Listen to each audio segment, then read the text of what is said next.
자리에 편히 앉으시길 바랍니다.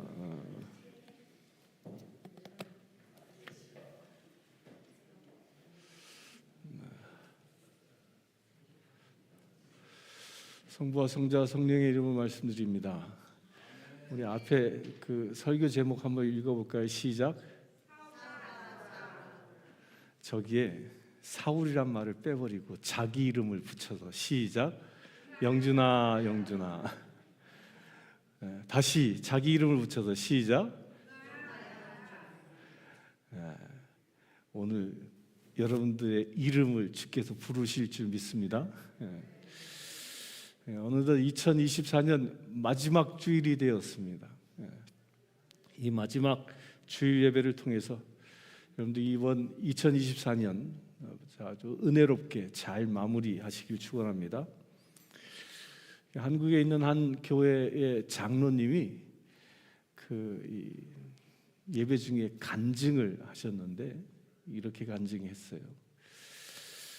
제가 처음 교회에 왔을 때는 설교 시간이 너무 길고 지루하게 느껴졌어요. 그런데 어느 날 강대상에서 목사님께서 이런 말씀을 하시더군요. 하나님께서는 모든 것을 새롭게 하십니다. 그 순간 저는 깜짝 놀랐어요. 왜냐하면 제 옆에서 고온히 주무시던 권사님께서 갑자기 아멘 하면서 외치는 거였습니다. 그때 깨달았어요. 정말 하나님은 모든 걸 새롭게 하시는군요. 잠자는 자도 깨우시는 하나님. 여러분들에게도 그런 은혜가 임하길 축원합니다. 오늘 우리가 함께 나눌 말씀도 바로 그와 같은 것입니다. 하나님께서는 어떻게 한 사람을 완전하게 변화시키시는지. 아주 오래전 어느 한 사람이 있었습니다. 이 사람은 아주 젊었고요, 혈기도 왕성했습니다. 이 사람은요, 불의를 보면 참지 못하는 그런 아주 의협심이 강한 이런 사람이었습니다. 그는 늘 의로운 사람이었습니다. 또한 그는 당대 최고의 스승에게 공부를 했고요, 그리하여 최고의 학식을 가진 아주 박식한 사람이었습니다. 또한 이 사람은요, 당대 최고의 권위를 가지고 있었고 최고의 권력도 있었던 로마의 시민권자였습니다. 그런데 어느 날 기독교인 한 사람이 예수를 증거하다가 돌 맞아 죽는 그런 광경을 이 사람이 목격합니다. 그날 돌 맞아 죽는 그 스데반을 보면서 그 스데반은 죽어 마땅하다고 이 사람은 스스로 찬동하고 있었습니다.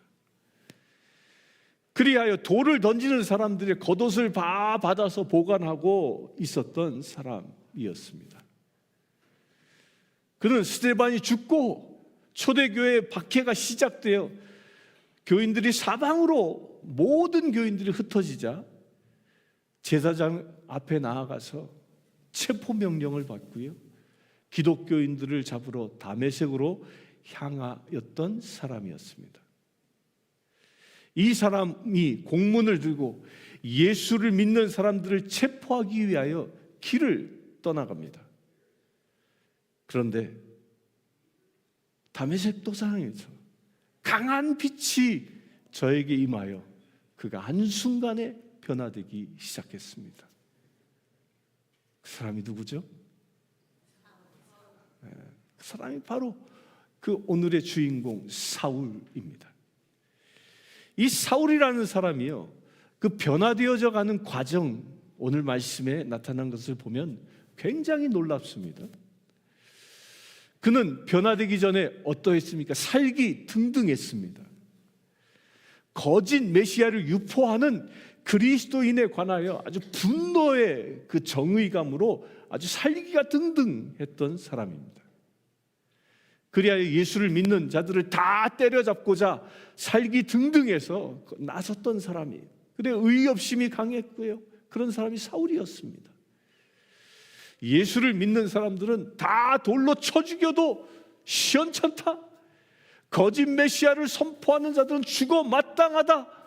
이런 생각으로 혈기가 가득했지요.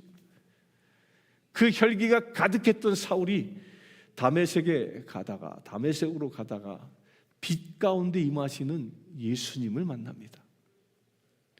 오늘 말씀에 보면요, 3절에 이렇게 놀라운 이야기가 증언됩니다. 사울이 길을 떠나 다메섹 가까이 이르렀을 때 갑자기 빛이 번쩍이며 그의 둘레를 환히 비춥니다. 그 광경을 한번 상상해 보세요. 환히 비춰.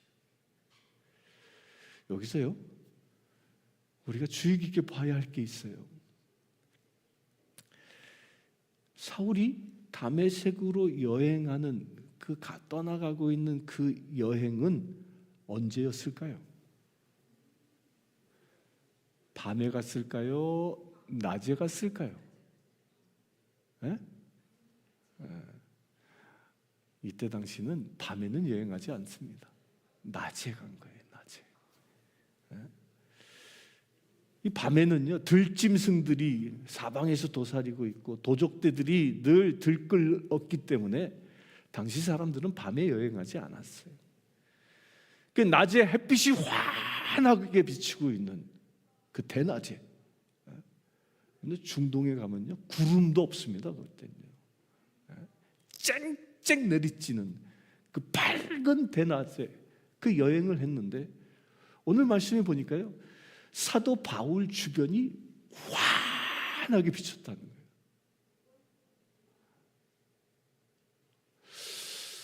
이게 참 놀랍지 않아요? 햇볕이 강하게 쬐는데 더 밝은 빛이 있다는 거예요.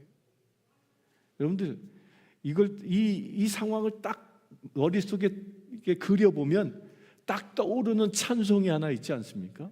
뭐예요? 햇빛보다 더 밝은 곳 내 집이네. 바로 그 광경이에요. 주님의 빛은요, 세상에서 가장 밝은 빛이라고 하죠. 햇빛보다도 더 밝다는 거예요. 여러분들, 이것을 믿습니까? 이 이야기의 숨은 진리가 또 하나 있습니다. 햇빛보다 더 밝은 빛이 무엇이냐는 거예요.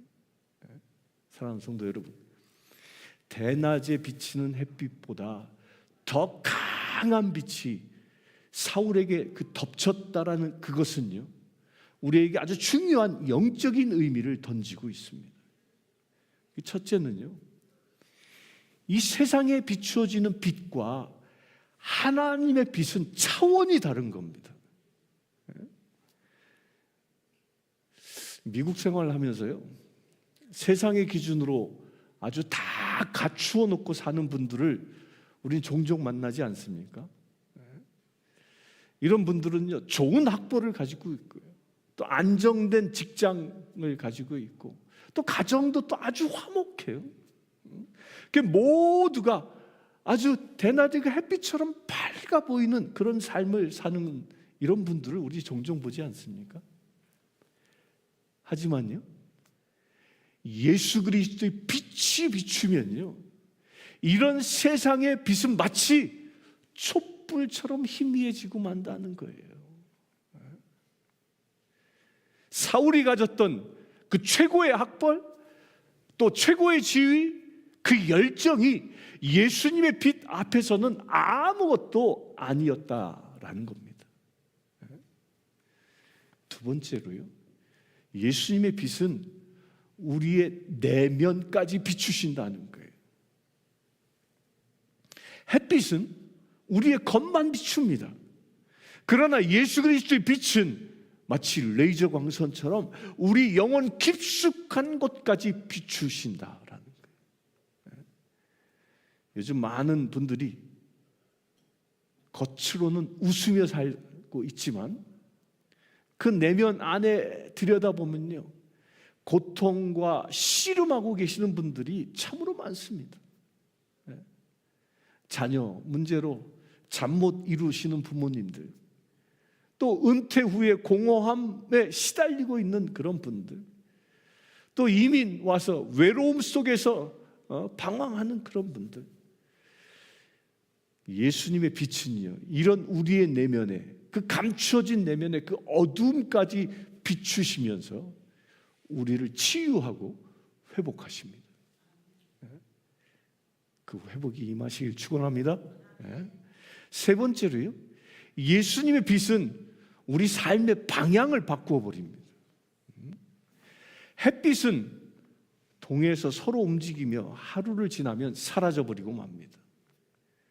그러나 예수님의 빛은 영원히 우리의 삶의 방향을 인도하신다라는 거예요. 사울이 그랬던 것처럼 우리도 각자 자신만의 그 방향과 목표를 가지고 살아갑니다. 그래서 자녀들을 좋은 대학에 보내는 것, 또 내가 하는 사업이 성공하는 것, 또 편안한 노후를 준비하는 것. 그렇지만요, 예수님의 빛을 보면 우리 인생의 방향이 완전히 바뀌게 된다라는 겁니다. 나의 성공이 아닌 하나님의 영광을 위해서, 나의 안락함이 아닌 이웃을 섬기기 위해서 살아가게 되는 것입니다. 여러분들 그렇게 되길 바랍니다. 네 번째로요, 예수님의 빛은 공동체를 밝히십니다. 공동체에 비추는 거예요. 햇빛은요, 모든 사람에게 공평하게 비추지만, 그래 각자가 다 죄인이든 선한 사람들 다 따로따로 다 각자 받지요. 그러나 예수님의 빛은요, 우리를 따로따로가 아니라 하나의 공동체로 묶어 주신다라는 거예요. 오늘날 우리 교회 안에는 다양한 세대가 있고요, 서로 다른 출신 배경들을 가진 성도들이 있습니다. 피부색도 다르고 인종도 다르고. 하지만 예수님의 빛이 임하면요, 그 안에서 우리 모두는 무엇이 될까요? 한 가족이 되는 것입니다. 마치 사울이 자신이 핍박하던 그 교회에 뭐가 됐어요? 지체가 된 거예요. 사랑하는 성도 여러분, 이제 우리에게 필요한 것은요, 이 예수의 빛을 받아들이는 것입니다. 사울이 그랬던 것처럼 우리의 교만과 욕심을 내려놓고요, 예수님의 빛 앞에 겸손히 엎드리는 것입니다. 그때 우리는 경험하게 될 것입니다. 이 세상에 그 무엇보다 강하고 밝은 그 예수 그리스도의 빛이 우리의 삶을 완전히 새롭게 변화시키는 것을 여러분들은 경험할 것입니다. 아멘이십니까? 사울이라는 그 청년은 이 세상에서 가장 밝은 빛은 햇빛이라고 믿었던 사람이었죠. 이 사울에게 진리가 무엇입니까? 자기가 가지고 있고 배운 그 학식만이 진리라고 여겼던 사람이었습니다. 당대의 사울은요, 율법에 정통한 사람이었습니다. 당대의 사울은요, 히브리 철학과 또 헬레니즘 그 철학에 아주 정통한 사람이었어요. 그는 가장 유대인다운 유대인이었고요, 또 가장 헬라인다운 헬라인이었어요. 가장 로마인다운 로마인이었고요, 최고의 학식을 가진 그런 높은 사람이었어요. 자신이 가지고 있었던 최고의 학식을 가진 그런 사울에게 그리스도의 빛이 비추어진 겁니다.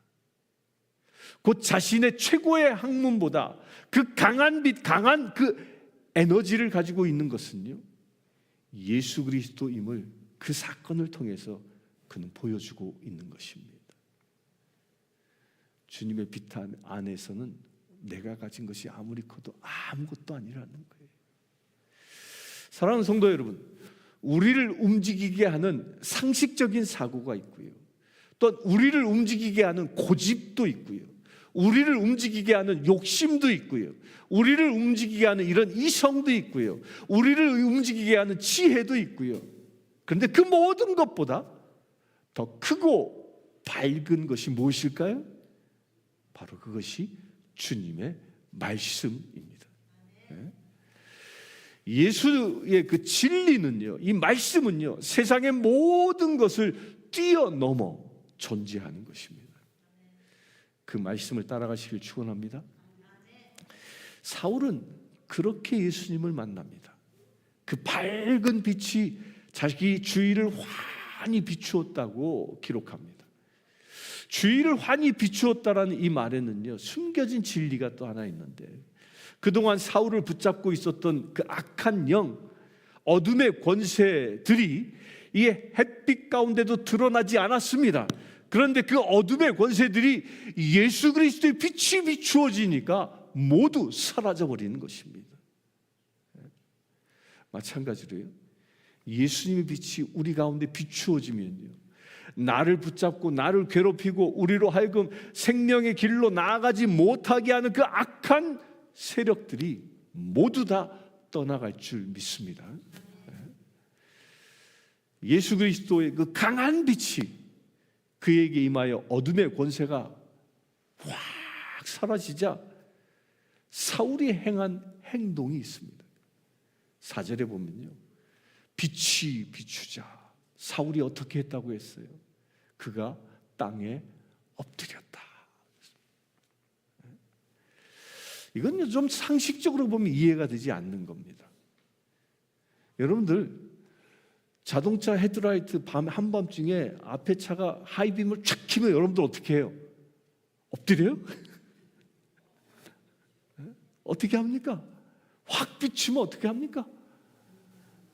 눈을 감거나 손으로 가리거나 그러잖아요. 이게 상식이에요. 그게 본능적으로 하는 행동이에요. 이건요. 그 강한 빛이 오면 눈을 감거나 눈을 가리는 것이 아이고 눈부셔 하면서 하는 본능적인 행동이라는 거예요.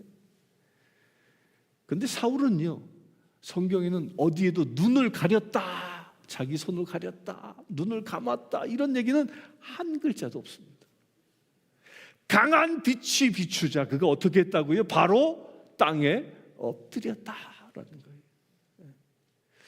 이 엎드렸다라는 것은요, 이 자기를 가장 낮은 곳에 낮춘다라는 거예요. 낮추는 거예요. 그렇습니다. 사울은 빛을 영접하는 그 순간 자신의 모든 것을 땅에 내려놓고 땅에 엎드린 것입니다. 우리가 주님을 만날 때 바로 이 사울과 같은 자세가 필요합니다. 내가 진정으로 주님을 만나고 또한 주님의 자녀로 서고 주님의 축복을 받길 원한다면 여러분들 모두 주님 앞에 엎드리시길 축원합니다. 그냥 무릎 꿇는 거 정도로는 부족해요. 진정으로 여러분들 예수님을 만나길 원합니까? 그렇다면 주님 앞에 엎드리시길 축원합니다. 그 엎드린다라는 게 뭘까요, 그러면? 맨날 엎드려서 기어 살까? 엎드린다. 이 엎드린다라는 게 뭐냐면요, 겸손한 자가 엎드리는 것입니다. 엎드린다 하는 것은요, 주님의 말씀에 순종한다라는 것을 말하는 거예요. 주님 앞에 순종하는 자만이 주님 앞에 엎드릴 수 있기 때문입니다. 겸손히 순종하며 여러분들 모두 주님 앞에 날마다 엎드리시길 축원합니다. 나를 내려놓는 것이죠. 그렇게 엎드리자. 사울아, 사울아, 내가 어찌하여 나를 박해하느냐 하는 소리가 들려옵니다. 이 소리를 듣자마자 사울은 바로 엎드려서 주여 누구시니까? 라고 반문합니다. 여기서요, 주여라고. 이 주여, 바로 이 고백을 할 때 예수님이 대답하십니다. 나는 네가 박해하는 예수라. 아주 이상한 얘기를 합니다. 좀 이상하지 않아요? 내가 박해하는 예수라. 사울은요, 예수님이 이 땅에서 살아 활동하실 때에는요, 예수님을 만나본 경험이 없는 사람이에요. 예수님의 제자들은 봤어요. 그러나 예수님은 만나보지 못한 사람이에요. 사울이라는 사람은요, 예수님께서 죽으실 때도 그 현장에 있지 않았던 사람이에요. 그런데 예수님은 그 하늘에 올라 승천하셔서 그 보좌 우편에 앉아 계시면서 내가 박해하는 예수라고 말씀하고 있는 겁니다. 이게 뭘까요? 이는 예수님이 당신의 제자들과 예수를 믿고 거듭난 백성들과 당신 자신을 어떻게 했어요? 동일시하고 있다라는 거예요. 동일시하고 있다. 복음서에서도요, 너희를 받아들인 것은 나를 받아들인 것이다 라고 말씀합니다. 예수님은 당신과 제자들을 동격화, 동일시했다라는 거예요. 동격으로 여기신 거예요. 곧 예수님의 그 제자들을 박해한다라는 것은 누구를 박해하는 거예요? 예수님을 박해하는 거예요. 예수님과 제자들은 하나니까. 이것은요, 현대 교회에서도요, 그 진리는 그대로 살아 있습니다. 우리 모두는 예수 그리스도를 영접했습니다. 예수 그리스도를 영접했습니까? 예수님을 구세주로 영접했습니까? 영접했습니다. 우리 사랑하는 성도님들 모두 예수 그리스도를 영접했습니까? 영접했습니다.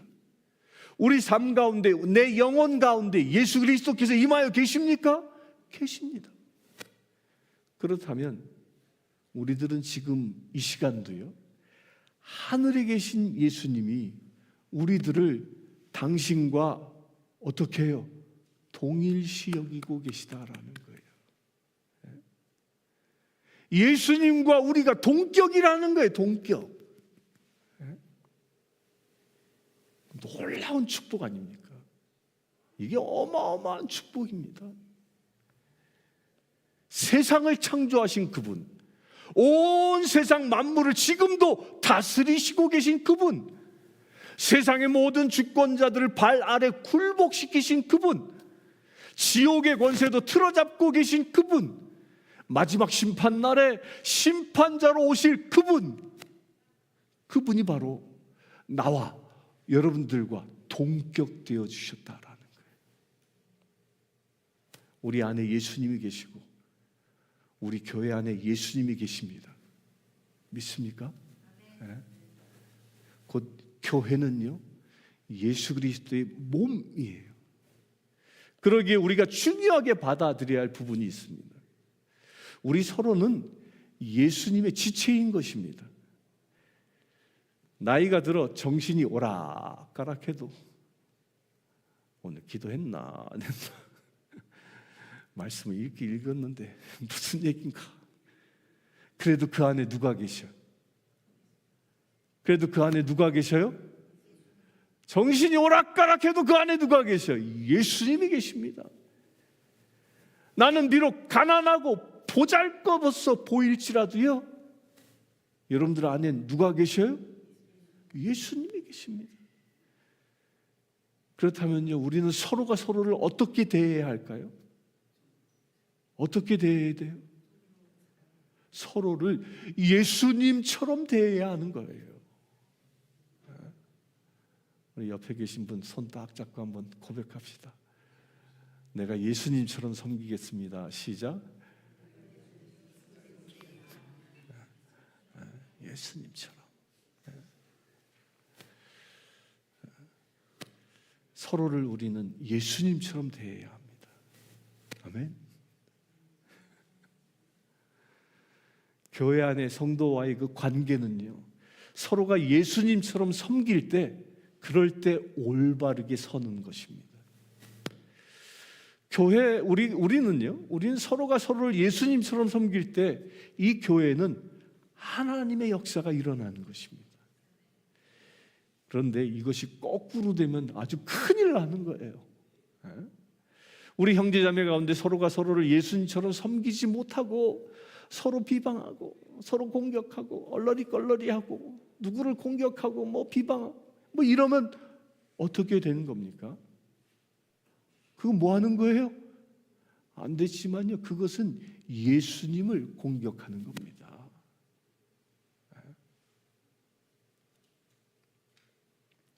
우리는 서로가 서로에게 예수 그리스도입니다. 예수 그리스도의 지체인 것입니다. 그래서 우리는 진정으로 서로 사랑할 수 있는 것입니다. 서로 사랑하시길 축원합니다. 사랑이 넘치는 그런 교회 되기를 축원합니다. 우리 서로를 사랑할 때 주님은 우리의 사랑하는 그 모습을 보시고 어떻게 하실까요? 하늘에서 춤을 추시 기뻐하십니다. 난 저 성신교회 성도들 사랑하는 모습만 보면 너무 즐거워. 아멘이십니까? 주님을 기쁘게 해드릴 수 있게 되길 축원합니다. 사랑하는 성도 여러분, 우리 각자의 그 다메섹 도상에서 우리 각자도 사울처럼 예수님을 만난 그런 경험이 있을 겁니다. 어떤 분은 이민 초기의 그 어려움 속에서, 또 어떤 분은 자녀 양육이라는 그런 고민 속에서, 또 어떤 분은 은퇴 후에 그 공허함 속에서 주님을 만날 수 있었을 겁니다. 지금 이 순간에도요, 주님은 그렇게 우리를 찾아와 새롭게 하시길 원하십니다. 나이가 많다고, 영어가 서툴다고, 은퇴했다고 하나님의 부르심이 멈추는 것이 아니라는 겁니다. 오히려 이제는요, 우리의 삶의 그 경험과 지혜를 통해서 더 깊이 있게 하나님을 섬길 수 있는 때인 것입니다. 이번 한 주간 우리 모두 사울처럼 주여 내가 무엇을 하리까? 라고 기도하면서 나아갈 수 있게 되길 축원합니다. 그래야 하나님께서 우리 각자에게 보여주신 새로운 비전을 기대하면서 올 한 해 잘 마무리하시고 새해를 맞이하시길 주님의 이름으로 축원합니다. 함께 기도하겠습니다. 고마우신 아버지 하나님, 주님을 찬양하며 주님 앞에 온전한 예배를 드리길 원합니다. 사울에게 찾아오셔서 사울아 사울아 주께서 그의 이름을 부르신 것처럼 이 시간 우리를 찾아오셔서 영준아 영준아 하고 부르심을 감사합니다. 아버지 하나님, 사울이 주님 앞에 엎드린 것처럼 겸손과 순종으로 주님 앞에 엎드린 것처럼 우리 또한 그렇게 엎드려 주의 말씀에 순종하며 살아가기를 원합니다. 주님, 우리를 사용하여 주시옵소서. 그리할 때 주님께서 우리를 당신과 동격으로 삼아주시고 예수 그리스도가 나와 함께 하신다 약속하셨사오니 아버지 하나님, 우리의 삶이 오직 예수의 삶이 되어지기를 원합니다. 주여 역사하여 주시옵소서. 우리가 머무는 곳, 밟고 서는 곳곳마다 예수 그리스도의 영광이 나타나는 놀라운 믿음의 제들 되게 하여 주시옵소서. 우리 주 예수 그리스도의 이름으로 기도드리옵나이다. 모두 다 함께 일어나서